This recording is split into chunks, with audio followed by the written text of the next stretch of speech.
like, okay, let's go match up. Let's go match up to match up. Okay, so obviously what the people want to see is Caitlyn versus Paige. We're gonna do this. Who wins the matchup between Caitlyn and Paige? I already know what you're gonna say. My girl Caitlyn, what? Candace Parker and Aaliyah Boston just sparked absolute chaos in the basketball world after debating Caitlin Clark versus Paige Bueckers on their podcast. And this wasn't some random Twitter argument.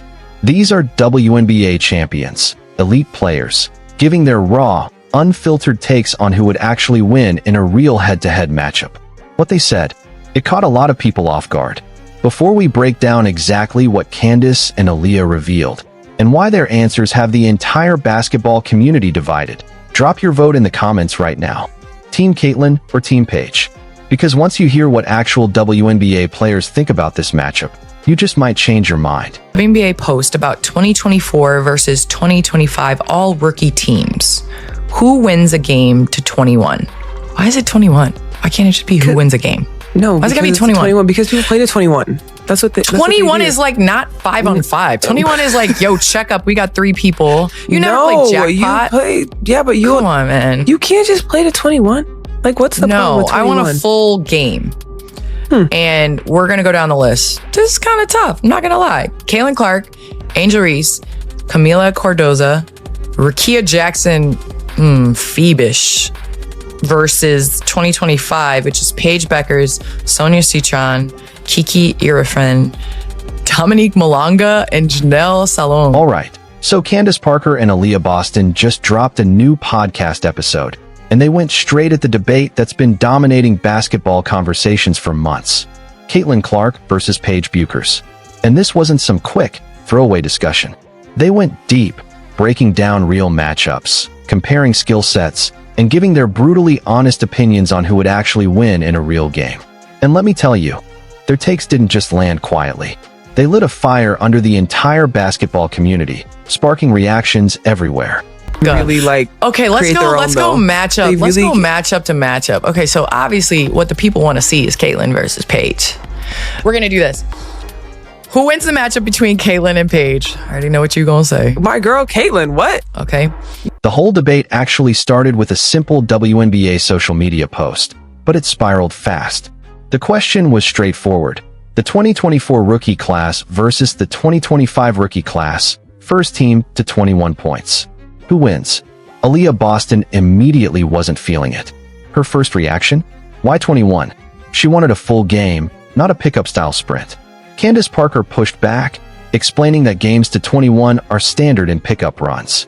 But Aaliyah stood her ground, and honestly, she made a strong case.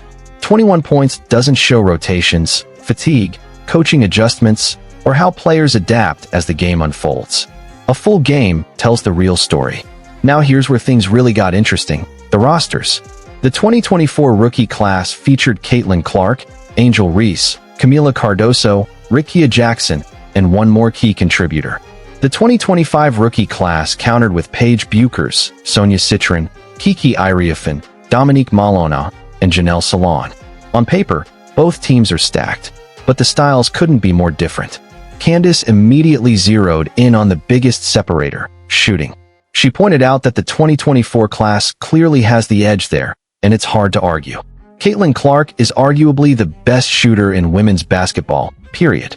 Unlimited range, elite shot creation, logo threes that force defenses into panic mode.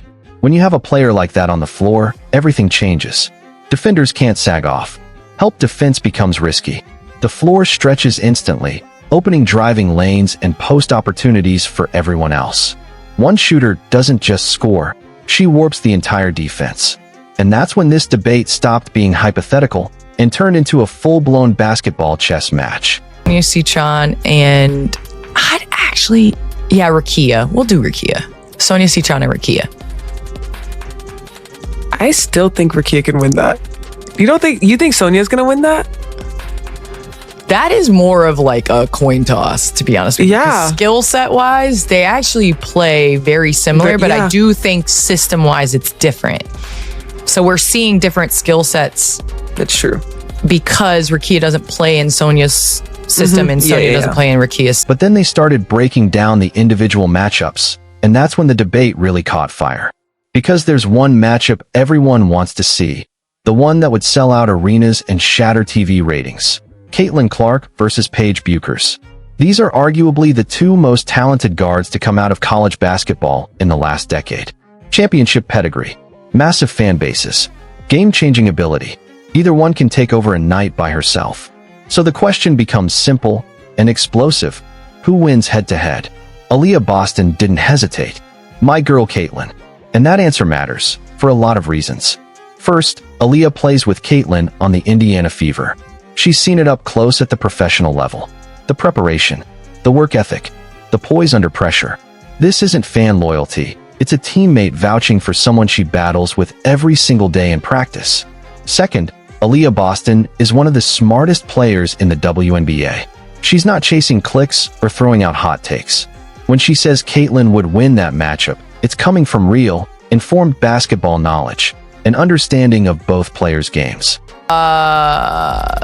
Angel and Kiki. Let me tell you, that would be one heck of a matchup. Right? That would really be one heck of a matchup. That's what I said. 21 isn't enough. You're right. We probably should do a full game. That's what I said. We should do a full game. What's 21? 21 is like... Candace Parker's reaction made things even more interesting. She clearly expected Aaliyah to pick Caitlin, but she didn't push back. And that silence speaks volumes. Candace is a Hall of Fame caliber player who's seen every era, every style, every level of elite talent. If she's not strongly disputing the idea that Caitlin beats Paige one-on-one, that tells you how legitimate that take really is. But let's be honest, the Caitlin versus Paige debate isn't just about basketball. It's about narratives, media coverage, fan bases, and the future of women's hoops. Caitlin stayed 4 years in college, built her game step by step, and left as arguably the most accomplished college player ever. Paige's journey was disrupted by injuries, yet she still remained one of the most skilled and polished players in the sport. Two different paths, two elite talents, two completely valid stories. And that's why this debate will never die, because when greatness comes in different forms, the question of who's better is always going to ignite passion. Then they shifted to the next matchup, Sonia Citron versus Rickea Jackson, and this one didn't come with a clear favorite. Candace called it a coin toss, and Aaliyah agreed. Both are versatile wings. Both can score, defend, and impact winning in multiple ways. Neither has an obvious edge on paper. But Candace made a really important point that took the conversation to a deeper level. She talked about systems and how much they shape the way players are perceived. Rickea doesn't play in Sonia's system, and Sonia doesn't play in Rickea's system. So what we're actually seeing are different versions of their skill sets, not their full ceilings. That's a sophisticated way to evaluate players, because a lot of what fans judge isn't just talent, it's context. Certain systems amplify specific skills while quietly hiding others. Rickea Jackson is playing for the Los Angeles Sparks in a setup that may not fully showcase everything she can do. Sonia Citron, depending on where she lands, could be placed in a system that highlights entirely different strengths. So when you compare them head-to-head, it's not just about who's better in isolation. It's about how their games translate in a neutral setting, how they adapt, and how their skills hold up when they're lined up directly against each other. And that's what makes this matchup far more intriguing than a simple stat comparison. Then they moved on to Angel Reese versus Kiki Iriefan, and both Candace and Aaliyah immediately agreed on one thing. That matchup would be pure chaos, in the best way possible. Aaliyah even said it would be one heck of a battle, and you could hear the respect in her voice. Angel and Kiki play the game the same way, physical, relentless, non-stop motor. Neither backs down. Neither takes a possession off. Every rebound would be a fight. Every touch would be earned. Honestly, that matchup alone might be the most entertaining part of the entire hypothetical game. This is also where Aaliyah circled back to her earlier point about playing to 21. She said for a matchup like Angel versus Kiki, you need a full game to see how it really plays out. In pickup games to 21, momentum can flip off a couple lucky bounces or a quick hot streak. But over a full 40 minutes? That's when the better conditioned player, the smarter player, and the more disciplined player usually separates. Reducing battles like this to a quick race to 21 just doesn't do justice to how complex these matchups really are. After breaking down all the individual battles, Candace made her call. She said she's going with the 2024 rookie class, mainly because of the shooting advantage and their overall experience. But then, this is where things got really interesting. She pivoted and gave huge praise to Dominique Malona. Candace said that long-term, Dominique might become one of the best post players the WNBA has ever seen.